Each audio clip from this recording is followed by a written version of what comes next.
मानव जाति के लिए धर्म अनुष्ठान क्या है, ये सबसे महत्व का प्रश्न उठ करके आता है।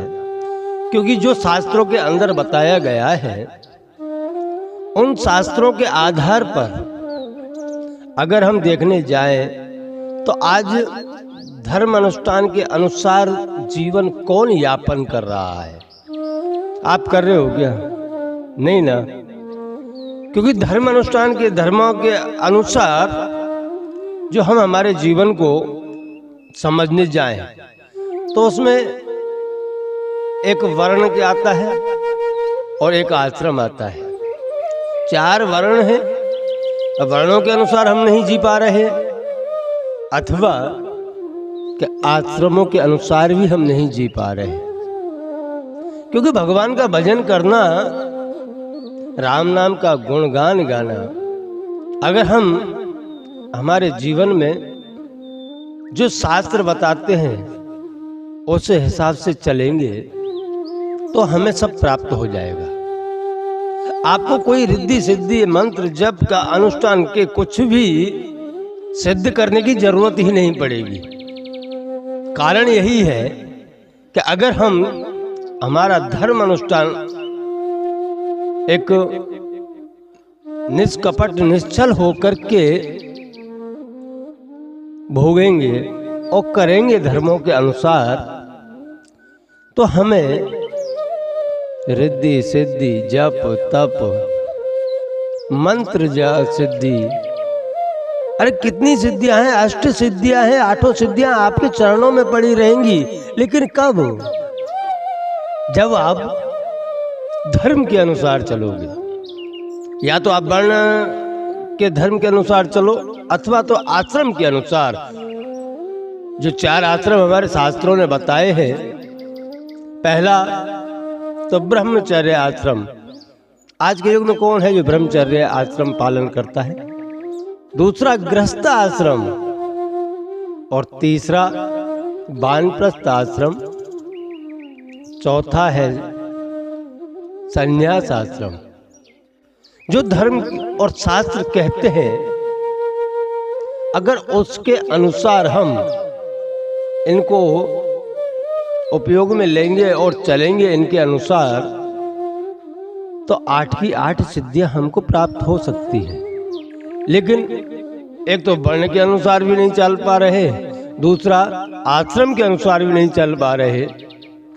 क्योंकि संपूर्ण गृहस्थ आश्रम तो कोई नहीं है। क्योंकि यहाँ शास्त्र कहते हैं और महापुरुष भी कह रहे हैं कि कलयुग है, और कलयुग के अंदर सब नाश हो गया है।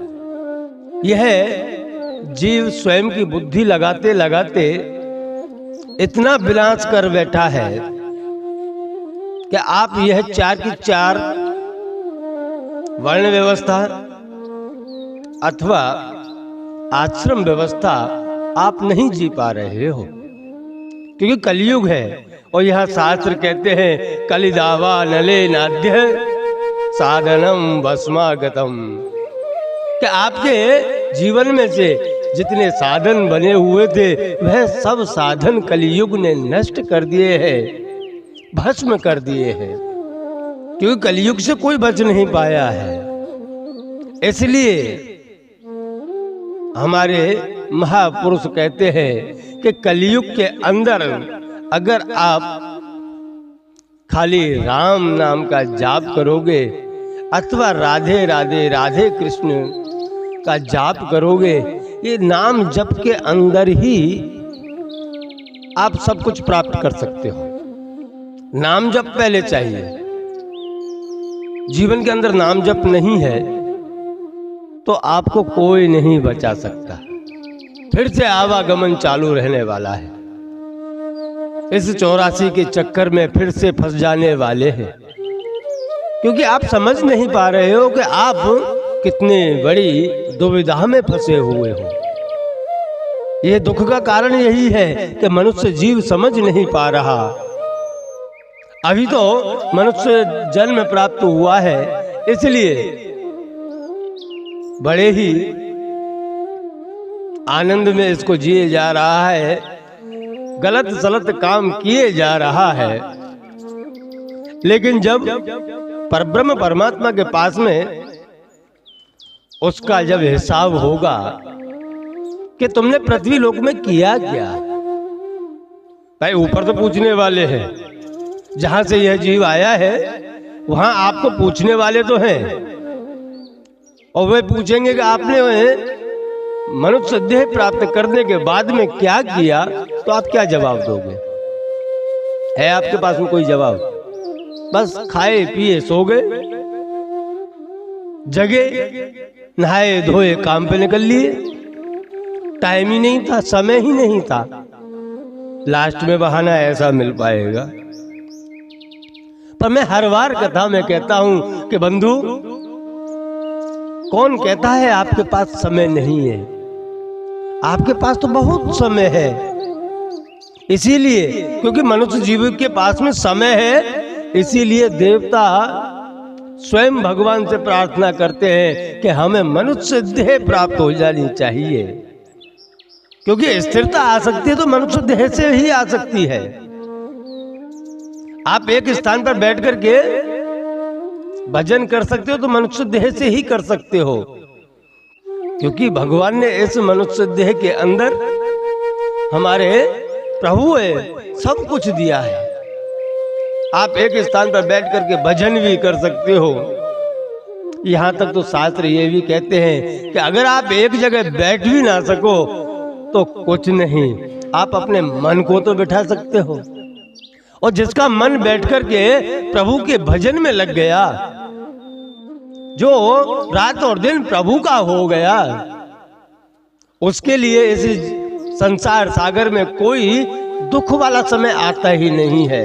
और वही जाकर के ऊपर संपूर्ण हिसाब कर करके दे सकता है कि मैंने मनुष्य जीवन के अंदर आकर के इतना कुछ तो कर लिया कि मैं प्रभु के चरणों का दास बनने के लायक बन गया।